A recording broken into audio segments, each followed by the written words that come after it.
구약성경 이사야 40장 1절에서 8절입니다.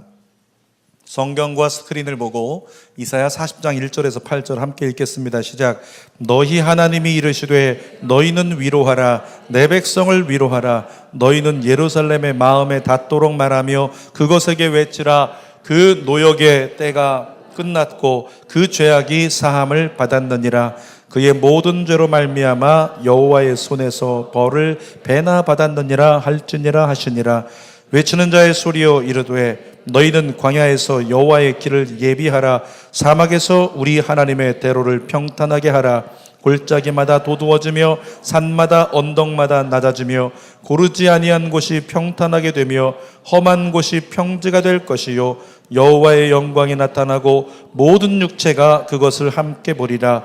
이는 여호와의 입이 말씀하셨느니라. 말하는 자의 소리여 이르되 외치라. 대답하되 내가 무엇이라 외치리이까 하니 이르되 모든 육체는 풀이요 그의 모든 아름다움은 들의 꽃과 같으니 풀은 마르고 꽃이 시들면 여호와의 기운이 그 위에 불미라. 이 백성은 실로 풀이로다. 풀은 마르고 꽃은 시드나 우리 하나님의 말씀은 영원히 서리라 하라. 아멘.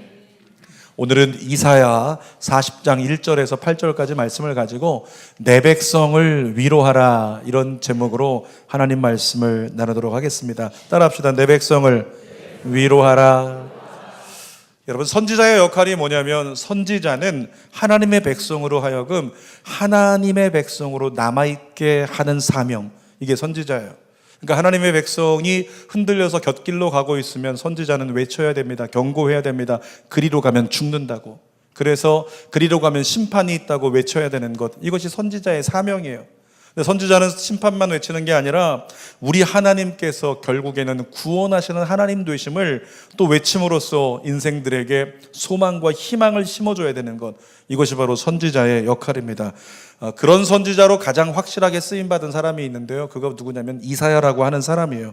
이사야서는요, 내용에 따라서 세 부분으로 나눌 수 있지만 크게는 둘로 나눌 수 있습니다. 39장까지는 하나님의 심판과 임박한 그 징계에 대해서 예언을 다루었다면 40장 이후로 보면 하나님이 행하실 구원과 구원하시는 하나님에 대해서 기록을 하고 있어요. 근데 이사야 1장이 도입부니까 도입부를 보면 앞으로 이스라엘 백성들 앞에 펼쳐질 그 일들이 어떨 것인가가 성경 말씀을 통해요 짐작할 수 있을 정도로 확실하게 우리에게 주어지고 있습니다. 자, 읽어봅시다. 이사야 1장 4절. 슬프다 범죄한 나라요 허물진 백성이요 행악의 종자요 행위가 부패한 자식이로다. 그들이 여호와를 버리며 이스라엘의 거룩하신 이를 만홀히 여겨 멀리하고 물러갔도다. 이사야가 말합니다. 슬프다. 다른 번역 성경에 보면 화로다 이렇게 써 있어요. 왜냐하면 이스라엘 백성들이 범죄했기 때문에 그들에게 다가오는 것은 심판이 임박하니까 그것은 화이고, 그리고 그것은 인생들에게, 그 민족에게 대해서는 슬픔이 되는 거예요. 그래서 이사야 선지자가 고백하는 겁니다. 슬프다 범죄한 나라요.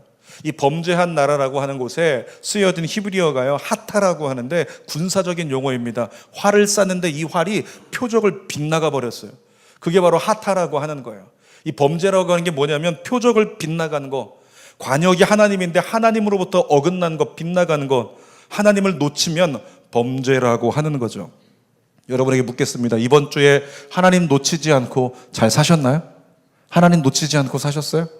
이번 한 주간에 하나님을 놓치는 건 뭐라고요? 범죄라고요. 하나님을 놓치면 자연적으로 인생들은요 세상을 가까이 하게 돼 있어요. 그러니까 이스라엘 백성들을 보니까 하나님을 놓쳤는데, 하나님을 놓치자마자 이스라엘 백성들은 어디로 달려간다면 우상에게로 달려갔습니다. 우상을 섬기기 시작하고 가까이 함으로 범죄를 저질렀죠. 그래서 이스라엘 백성들에게 남은 건 뭐냐면 심판만이 남아있다. 이것이 이사야 초입의 경고의 말씀입니다. 자, 이사야 1장 30절 또 읽어볼게요. 시작. 너희는 잎사귀 마른 상수리 나무 같을 것이요 물 없는 동산 같으리니. 여러분, 잎사귀가 말랐다는 건 물이 없다는 거죠. 그리고 물이 없는 동산에는 어떻게 돼요? 나무들이 잎을 피울 수 없고 열매를 맺을 수가 없는 거예요. 그러니까 물이 없는 동산에는요 황무지 같고 황폐할 수밖에 없다. 그것이 우리가 그냥 보지 않아도 얼마든지 알 수 있는 환경의 조건이라고 하는 거죠. 그러니까 이스라엘 백성들을 향한 미래가 너희는 물 없는 동산 같아. 그러니까 너희는 결국엔 말라서 죽을 거야. 이런 예언을 이사야가 하고 있는 거예요.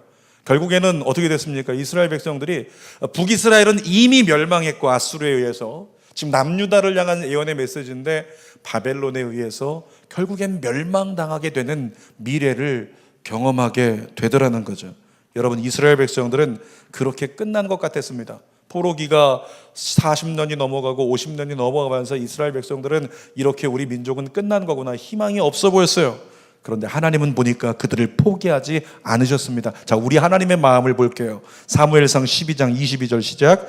여호와께서는 너희를 자기 백성으로 삼으신 것을 기뻐하셨으므로 여호와께서는 그의 크신 이름을 위해서라도 자기 백성을 버리지 아니하실 것이요. 하나님이 자기 백성을 버리지 않는데요. 누구를 위해서라도?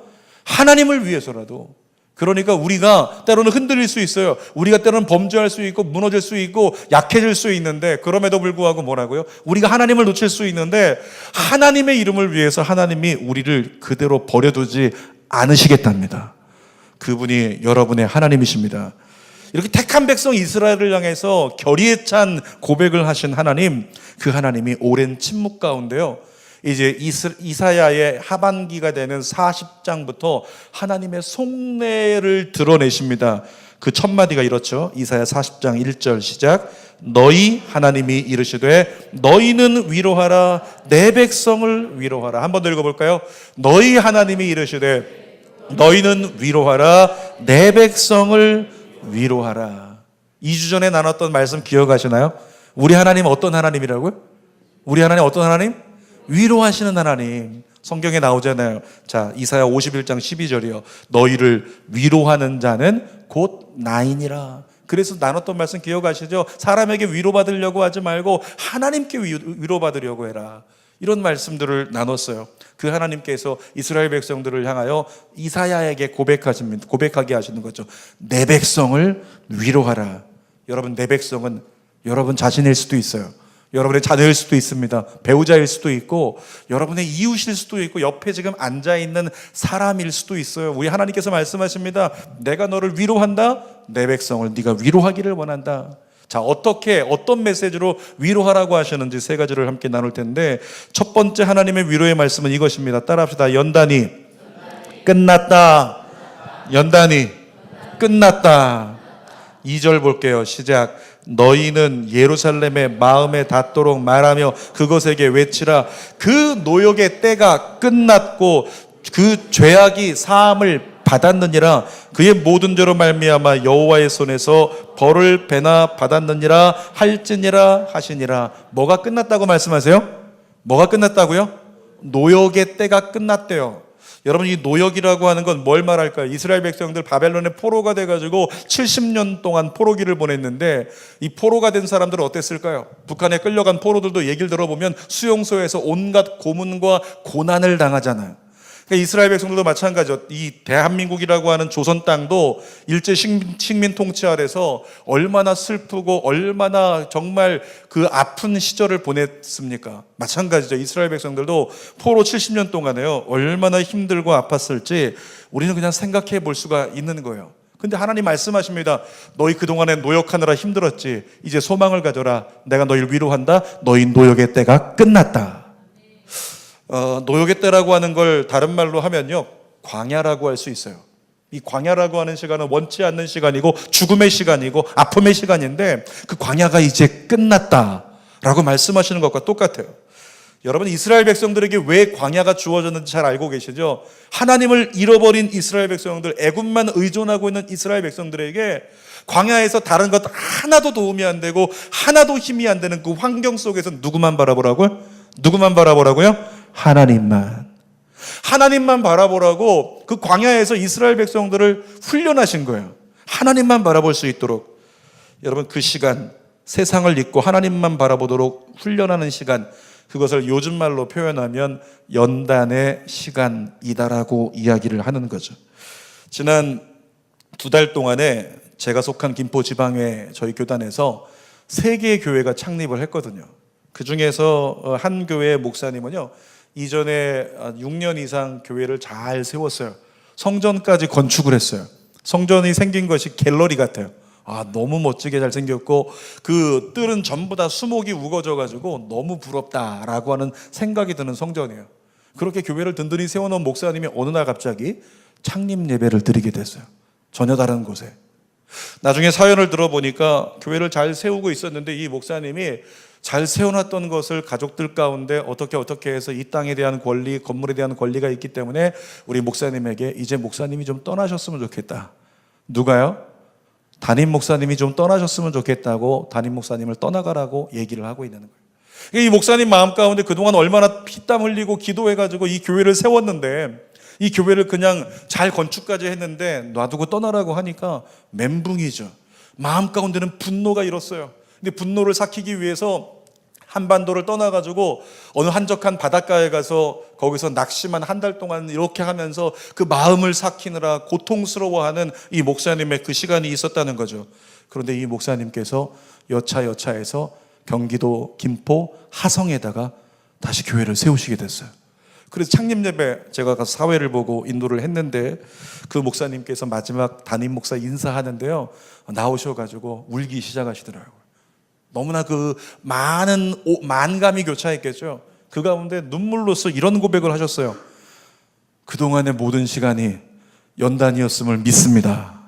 그랬더니 성도들이 아멘 하면서 같이 우는 거예요. 그리고 목사님 한마디 더 하시더라고요. 그리고 이 연단이 이젠 끝났으면 좋겠습니다. 사랑하는 여러분, 그 목사님이 하나님께 음성을 듣는다면 어떤 음성을 들으면 좋을까요? 사랑하는 종아, 너의 연단이 끝났다. 이런 음성을 들으면 좋지 않을까요? 여러분의 가정 가운데 연단이 있는 많은 사람이 있을 텐데 여러분 가정에 주님께서 말씀하시기를 너의 연단이 끝났다. 이래도 아멘이라도 한번 해봐야 되는데 아멘도 안 나오면 이건 대책이 없는 거예요. 자, 다시 한번 선포할게요. 여러분의 가정에 연단이 끝났다. 아멘. 그 음성을 저도 듣고 싶고 여러분들도 아마 듣고 싶어하는 우리 자녀를 향한, 우리 재정을 향한, 우리 관계를 향한 이 질병을 통한 이 연단은 언제 끝날 것인가 모두가 고민하고 있잖아요. 이번에 제가 갔던 오사카의 야오 순복음교회요, 이원재 선교사님이라는 분이 담임 목사님이신데 초청으로 선교 일정이 성사가 됐는데 잘생기셨어요. 전혀 힘들어 보이지 않으시게 생기셨습니다. 우리 선교사님이 일본의 대형 교회에서 열심히 사역을 했고 굉장히 인정받았고 또 지성전도 세운 교회여서 이제 조금 있으면 지성전의 담임이 될 수 있는 그런 기회가 선교사님의 앞에 앞두고 있었던 그런 상황이죠. 담임 목사님과 문제가 생겨서 선교사님 문제가 생긴 것이 아니라 버림받은 것처럼 된 건데 담임 목사의 관계 가운데 문제가 생겨서 결국에는 아픔을 끌어안고 교회를 개척하게 됐어요. 교회를 개척하면서 야심찬 마음을 가지고 하나님께서 이제 열어주셨으니까 이 교회를 통해 놀라운 일을 이루실 거야, 그런 소망을 가지고 시작했단 말이죠. 여러분, 그런데 교회 개척 후에 이 순복음 야오교회가 엄청난 재정난에 시달리면서 아파하기 시작했습니다. 아파하고 또 아파하고 또 아파하는 거예요. 어쩌면은 제 경험상으로 밀어볼 때는요, 부교역자였던 분이 담임 목사가 돼서 교회를 세우려고 할 때요, 반드시 100% 연단이 있더라고요. 제가 저희 부교역자들한테 개척을 하라고 교회를 세우라고 해야 되나 말아야 되나 굉장히 고민스러워요. 그 연단이 있기 때문에. 그러니까 이원재 선교사님도 굉장히 하나님 앞에 성실하고, 제가 알고 있는 그 교역자들 중에서요, 선배로서는 천사 같은 주의종 잘 생각이 안 나는데 후배들 중에 생각이 나는 사람이 있어요.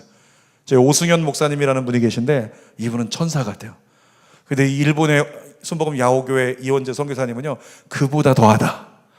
이런 사람이면 연단이 뭐가 필요 있어요? 하나님 막 부어주셔서 역시 하나님 앞에 바른 종이 잘 되고 세워지는 걸 보여주셔야죠. 그런데 이런 종에게도 하나님의 연단이 있더라는 거예요.